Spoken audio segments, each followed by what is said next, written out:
Sveiki gyvi ir labai smagu Jūs matyti čia Kaune. Organizatoriai manęs prašė kalbėti Viljamo Šekspyro kalba ir Brexito kalba, tad jeigu Jūs nepyksite, aš pereisiu į anglų kalbą. Great pleasure to see you all here today in Kaunas in this beautiful sunny weather on Saturday. It's quite exceptional to have so many young people not enjoying the sun, not enjoying the friends and the walks, but really listening to serious talks here at the Kaunas Technology University. And the theme that I'd like to discuss with you is indeed the future of this continent, the future of Europe, the rebuilding or re-energizing Europe, and what could be the role of the young people, in fact, the role of you.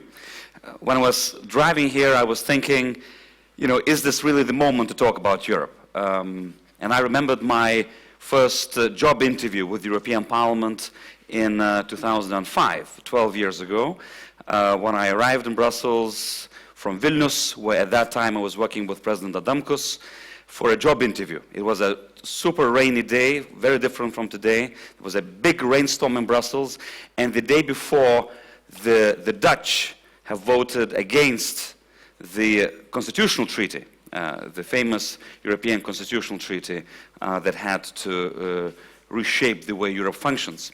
So the mood in Brussels was of big depression, of big fatalism. And I thought to myself, why the hell did I take this plane? What I'm doing here? It's terrible weather, terrible mood.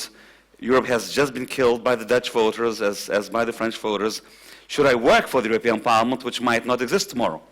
And my first question to the panel was, are you sure you can guarantee that I will have a job in 10 years from now?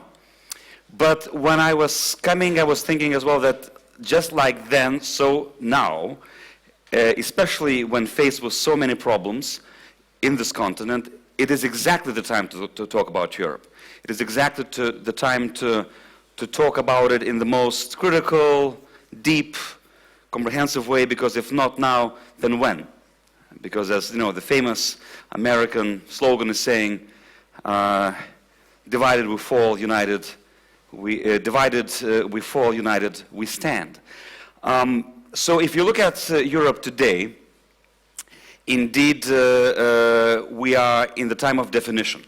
In just a few weeks from now, the 25th of March, the European heads of state and government, including President Grybauskaitė, will gather in Rome.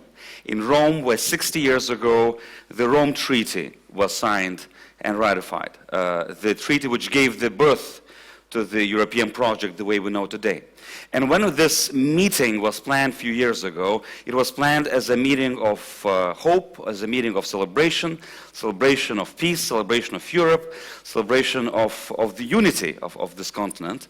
And nobody could then predict that when the leaders will come, in fact, they will be facing a completely different world. That they will be, in fact, discussing about the departure of one of the most important and dear members of the club, the Great Britain, United Kingdom, which is about to launch the notification of the Article 50.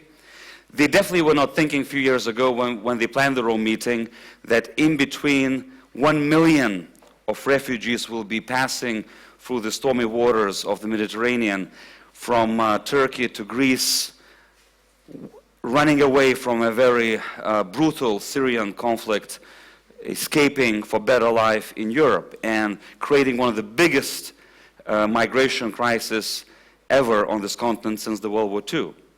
They definitely were not thinking 3 years ago, when they were planning this meeting, that one of the permanent Security Council members, who is tasked to oversee and implement the United Nations Charter and international law, will in fact break it in the most brutal way by the illegal annexation of Crimea and the war in Donbass. The country which has been one of the most important trading partners for the European Union and one of the most important strategic partners, has created for Europe a massive dilemma. And definitely back then, the leaders did not think that when they gather in Rome, they will not be sure if the transatlantic relationship, which has safeguarded the peace and security on this continent throughout the last 70 years will come into doubt, where again we will have to convince our American partners that America's security is also Europe's security, that America's future is also Europe's future. We're back to square one. We're back to the origins. We're back to the fundamentals. Nobody thought the Rome meeting will be so difficult as it promises to be. In that meeting, the leaders will lay out the future vision for this continent and the way they see Europe's future. And I really think and hope that that future will indeed include you, because if you, as the young generation, will not see the purpose or will not see the reason for European Union to exist and to continue, it will not continue. EU as such today is facing many, many challenges and many, many attacks at the same time. It is, if you look at it from distance, a bit of an anomaly. It is a bit contrary to what I would say the natural law, the laws of nature, where usually, you know, both in nature and in humankind, everyone is looking for their own interests and trying to survive and trying to maximize its own interests. European Union went against it by all of its essence, trying to pull together the diverging interests and diverging cultures and diverging ideas in the same direction, and trying to create, therefore, a much bigger benefit, a much bigger economy, a much bigger employment and welfare paradise for everyone involved. So today, this 21st century postmodern world of European Union, which is based on the mutual interest and not on the zero-sum game, is being endangered. Endangered, as I've mentioned, by the Putin's Russia in the east, which is trying to redraw the laws of international order and trying to introduce a new type of warfare in terms of hybrid threats and cyber warfare, a massive information war and other ways to instill the fear and panic. It is also undermined by the Islamic State in the south, which is neither Islamic nor the state, but they call themselves that way.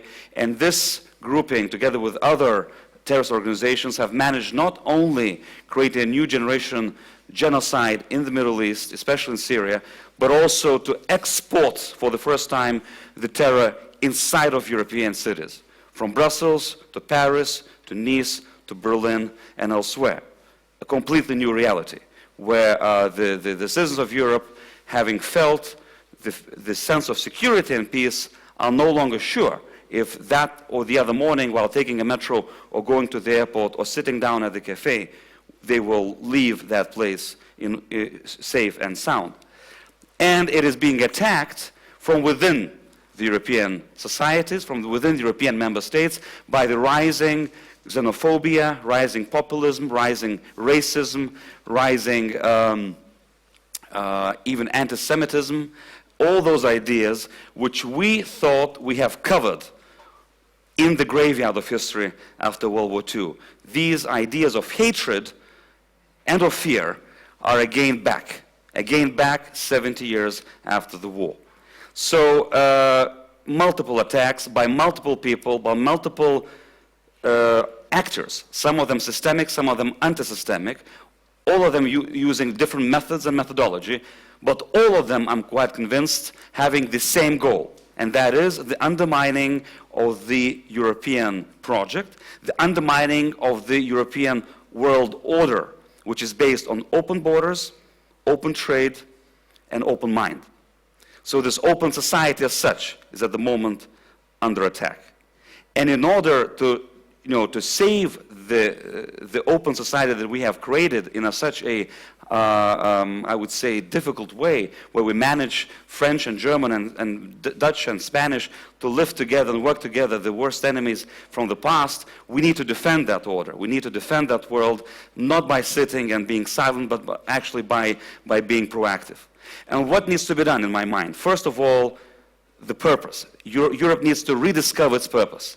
That it is not just a bureaucratic project. That it's not just a massive amount of documents and treaties and contracts and regulations and directives. In fact, it is much more than that. It is a very powerful idea of peace and cooperation. For us in this region, it is also the Baltic Way. For us, Europe started in 1989, when we, with 2 million people from Vilnius to Riga to Tallinn, created a human wall. A real wall, which didn't divide the people, but actually united the people and united the nations across the border in the manifestation of freedom and independence and self-determination. For us, I'm sure in this region as well, Europe was present and very naked and very real in Maidan revolution in 2013, 2014, just 3 years ago from now, where Ukrainians were dying in Maidan not only with Ukrainian flags but also with European flags. And they wanted to live in the world simply of human dignity, where human dignity is being respected, where human rights are being respected, where you are not afraid of a local oligarch or a local politician, where you are not afraid of being put in prison because of a different opinion, where simply you can live a normal life, a European life. And for you, your generation, Europe is also Erasmus, which this year is celebrating 30th anniversary, 3-0, a bit older than most of you probably. And in this 30 years, this, I would say, signature program of the European Union has managed to involve even 9 million young people who took advantage of scholarships and opportunities to travel, to study, to work abroad thanks to Erasmus. Think about it. Out of those 9 million people who did it, among the Erasmus couples which were created, 1 million babies were born. So that is a huge investment of Erasmus to the future of Europe and to the demographic problems of this continent. So when thinking about Europe, we should not forget that it's not just institutions and not just the bureaucracy. These are real things. And for your generation especially, probably the world with borders or the world without possibility to travel and to study abroad is simply not imaginable anymore. You cannot imagine a different world, and therefore you have to speak out. You have to say, this is the world we want to remain. This is the world we want to better and to improve. What we need also to do is to reinvent the leadership. Currently, the European leadership is mostly situational experts and tacticians, but not the strategists and not the visionaries of Jean Monnet and Robert Schuman types. Unfortunately, the politicians today are so limited by the media space and electoral cycle that they cannot think long ahead. They are running behind the news instead of making the news or creating the news or expecting the news. And there, again, your generation will hopefully provide a completely different leadership, which will manage to take initiative away from the populists, away from those groups that are trying to instill fear in the societies, and will try to again bring back ideas to politics and bring back critical thinking into the public space, not only emotion and not only lowest common denominator. What we also need to do is strengthen our foundations. In order to be resilient, we need to be strong in terms of immunity, and this is first and foremost security.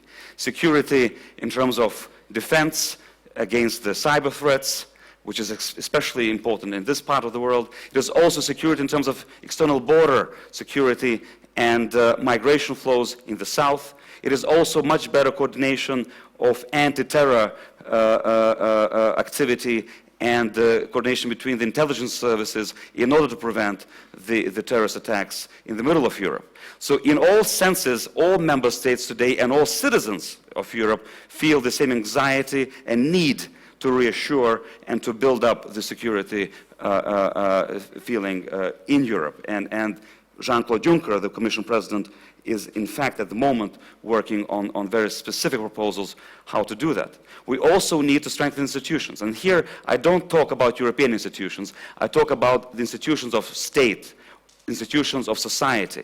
Would it be health? Would it be education? Would it be social security?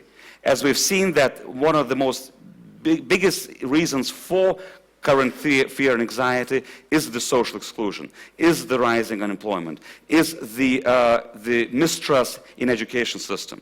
And therefore, in order to rebuild our resilience as societies, we need to invest as much as possible, especially in those soft, but in fact extremely hard and very important fields of our policy and society. And finally, what we need to do is to rediscover our self-confidence. Because Europeans usually are very humble and timid people, and they lack self-confidence sometimes more than necessary.